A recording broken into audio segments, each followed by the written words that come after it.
Magandang hapon, Sandro at Maan at sa lahat ng Ayan. ating mga tagapakinig. Sinagot Mhm. na ako, Dino. Ha?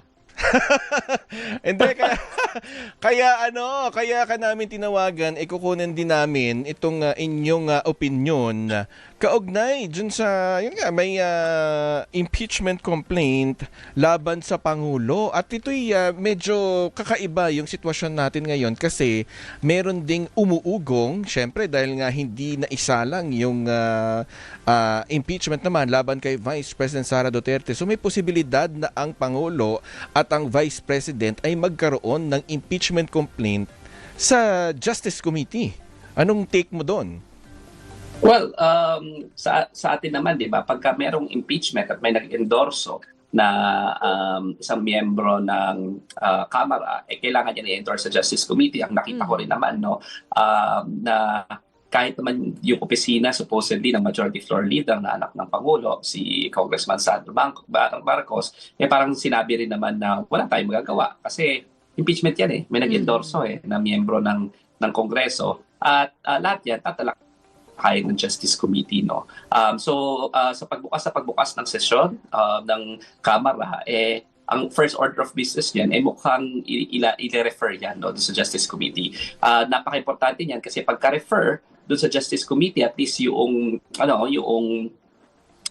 impeachment kay Pangulong Marcos, yun yung magsisimula yung tinatawag nating one-year bar rule. No? So sa aking pagkakaintindi, sa January 26 ba, pagbubukas ng sesyon, doon na kagad nila i-endorse. No? Yung kay VP Sara, technically, ang mga filing mangyayari pa doon sa February. No? So baka kung may mga mag-i-endorso niyan, at yun naman na-expect, no, na may mga mag-i-endorso niyan ulit, doon rin magsisimula pa yung one-year bar rule. No? Ibig sabihin, meron munang pagtatalakay. Tsaka, syempre, depende rin naman sa Kamara kung a-action na nila yung impeachment. Ibig sabihin, may nag-file ng impeachment, automatically action na yan. No? Ilang beses na nangyari yan na wala namang, na pag walang political will, yung Kamara with respect to a certain impeachment, hindi yan uusad. So, ang question lang is, ang sentimiento rin ng House. Kasi tandaan natin, Hazan, Romaan, na ang impeachment ay hindi lamang accountability mechanism, but it is also quasi-political, quasi-judicial. So, nire-recognize ng ating saligang batas at ng konstitusyon na merong political considerations as well. No? So, ang ibig sabihin yan, saan ba papanig ang Kamara? Yun ang interesting na makikita natin dito sa Enero at sa Pebrero. Depende na rin sa mga hearings sa kanilang. Ayan, Attorney Dino. Teka lang, mukhang nawala siya. Tama ba? Nasa Zoom to, via Zoom. Attorney Dino? Ayan. Check lang natin, baka hindi tayo maririnig. Nasa mga puso't isipan. Ayan. Ayan. Yes. Ayan, nasilip mo na rin naman, no, sa mga news reports, yung more or less, 6 na grounds o yung articles of impeachment doon sa inihain laban sa Pangulo. Anong masasabi mo dito? Well, ang una nila is yung supposedly ordering daw and enabling the kidnapping, surrender of President former Duterte. This assumes na merong kidnapping na ganap, no? May valid warrant of arrest nakalagay sa ating domestic law. Tinarakay na rin ni Attorney Cayosa kanina na pwede yung option ng surrender. No? So ang ibig sabihin yan, at sinabi na rin ng Supreme Court sa Pangilinan versus Cayetano na meron pa rin jurisdiction ang ICC sa ating bansa. So ito parang sa akin napakahina kasi it assumes that there is kidnapping and it assumes already the illegality of the act. Wala pong illegal doon. In fact, explicitly provided yan sa Section 70 ng Anti-Crimes Against Humanity Act natin na sarili at settled na rin yung jurisdiction ng ICC sa Pangilinan versus Cayetano doon sa mga kasong involved dito sa mga kaso ni ICC ni Rodrigo Duterte. Yun yung una. Pangalawa, sabi, allegedly being a drug addict which impairs his judgment and leadership. Matter of evidence ito, no?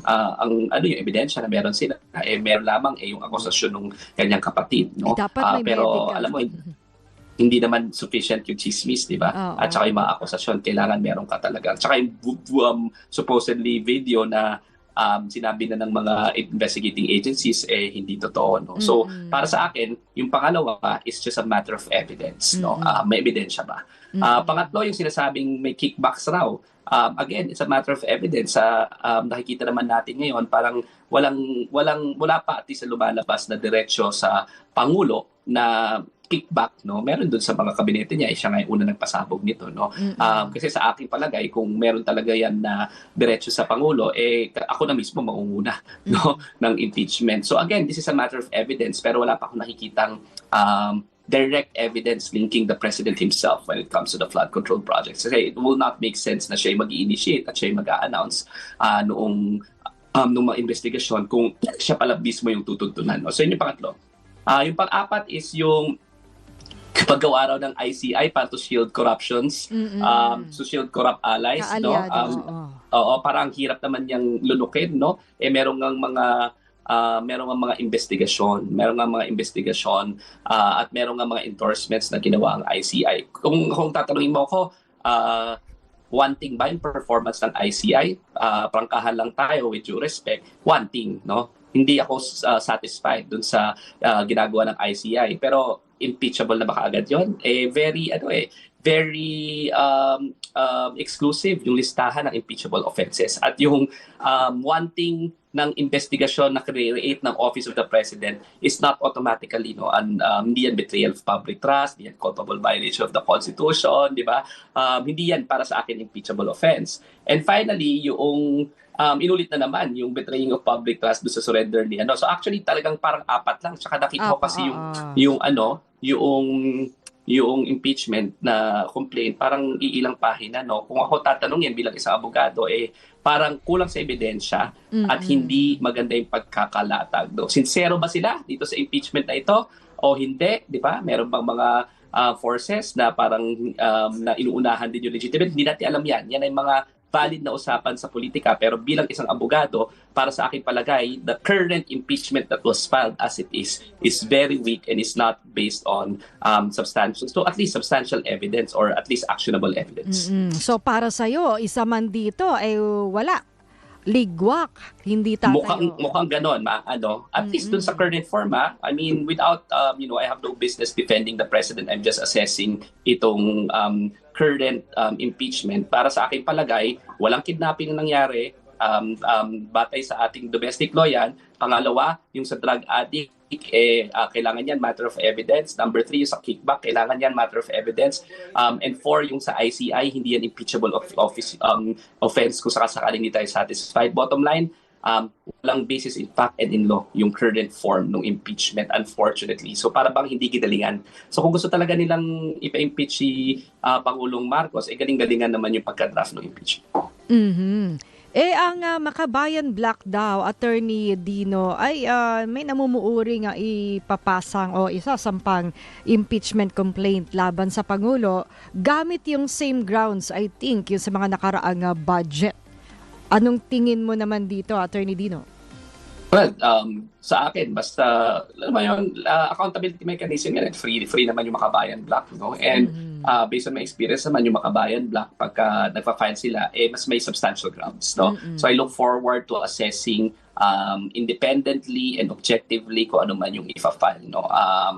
Sana, matter of evidence, kaya nga sinabi ko, kung seryoso man kung sino man ang gusto mag-file, sana, gandahan nila yung pagka-draft para man lang Nako, parang hindi maging madali lang umusan ito.